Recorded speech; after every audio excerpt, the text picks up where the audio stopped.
markaad maamka eegto inta jira magaalo sharaf iyo leh maamuus muqdisho ka kowo maka iyo madiine ku xigtaa martabado madxafyada adduunka magaceedu yaala haweydiini maangaab qosol uun madaaciya inay tahay magaalo muddo soo jireeno aan nacasmalayn karin milgaheeda waxa qoray taariikh ma guurtaa aan cidi masixi karin aan ku micneeyay meeshaad istaagtaba muus iyo cambayaal malab iyo cunaataal maad iyo caways iyo martida ku nasato macaan baa la jiifaa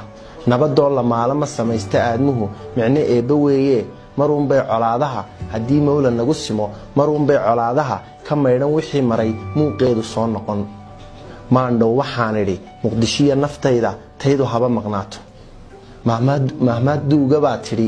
mahmahduuga baa tidhi nin jileecma aado nin bartaana kama tago mabsuud waxaan ahay haddaan maanta joogee muqdishaaba iga badan xamaray salaan mudan miski iyo udgoon badan waad mutaysatee markastaba guddoon